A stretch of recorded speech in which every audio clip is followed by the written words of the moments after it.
கெட்டது சொல்லி கொடுக்க கூட ஆள் இல்ல. ஏன் ஒரு வேளை துண்டுட்டியான்னு கேட்க கூட ஆள் இல்ல.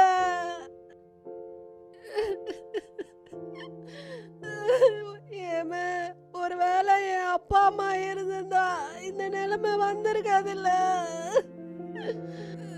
என் தம்பியோட உசுருக்கும் ஆபத்தான நிலைமை வந்திருக்காது இல்ல. அழாத அழாத அழாத.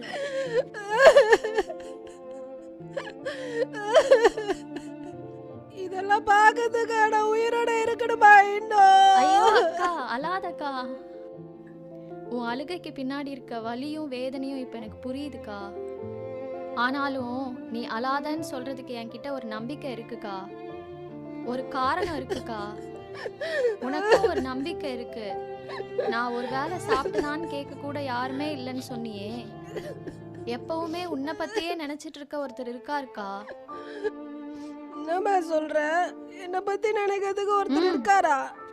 அட போமே, இனிமே யாரையும் நம்புற மாதிரி இல்ல. அக்கா நான் எந்த மனுஷனை பத்தியும் சொல்லலக்கா. என் மேல அன்போடையும் கரிசனையோடையும் இருக்க அதே இயேசுதான் உன் மேல அன்போடையும் கரிசனையோடையும் இருக்காருக்கா. இயேசு உன் மேல கரிசனையா இருக்காருன்னு சொல்றியே, உன் வாழ்க்கையிலே எவ்வளோ பிரச்சனை இருக்கு. அப்ப அந்த இயேசு ஏன் உன் பிரச்சனையை தீர்க்கல? மனுஷன் இந்த உலகத்துல இருக்கிற வரைக்கும் பிரச்சனை இருக்கதான்க்கா செய்யும். உலகத்துல இருக்கிற வரைக்கும் பிரச்சனை மாறாதுன்னா அந்த இயேசுவை கும்புறனால எனக்கு என்னமா லாபம் இருக்குது? அக்கா இயேசு இந்த உலகத்துக்கு வந்தது நம்ம வாழ்க்கையில அப்பப்ப வர பிரச்சனைய மாத்துறதுக்கு இல்ல. நீ ஒரு மரத்தை பாக்குற, அதுல நிறைய கிளைகள் இருக்கு. ஒவ்வொரு கிளையும் நம்ம வாழ்க்கையில இருக்கிற ஒரு பிரச்சனை மாதிரி. ஒரு கிளைய வெட்டினா இன்னொரு கிளை வளர்ந்துட்டு தான் இருக்கும். அப்ப பிரச்சனைகள் மாறணும்னா கிளைகளையா வெட்டிட்டு இருக்கிறது தீர்வு? மரத்தை தான் வெட்டணும். கரெக்டா சொன்னக்கா. பிரச்சனைகளுக்கு காரணமா இருக்கிற அந்த மரத்தை தான் வேரோட பிடுங்கி போடணும்.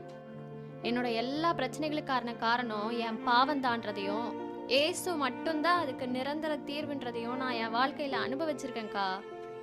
அதனால தான் இப்ப எனக்கு இருக்கிற இத்தனை பிரச்சனைகள் மத்தியிலையும் ஏசு கொடுத்துருக்கிற சமாதானத்தினால உனக்கு தைரியமா வந்து ஆறுதல் சொல்ல முடியுது. மெய்யாலுமா சொல்ற? ஆமாக்கா, மனுஷனோட பாவம் தான் எல்லா பிரச்சனைக்கும் காரணமா இருக்கு. பாவம்னா ஐயோ பரிதாபம் அப்படி சொல்ற அந்த பாவம் இல்லக்கா. நிறைய பேர் அப்படி தப்பா புரிஞ்சுக்கிறாங்க. பாவம்னா மனுஷன் செய்யற தப்பு தான் பாவம். மனுஷனோட தப்பு தான் அவனோட எல்லா பிரச்சனைக்கும் காரணமா இருக்கு.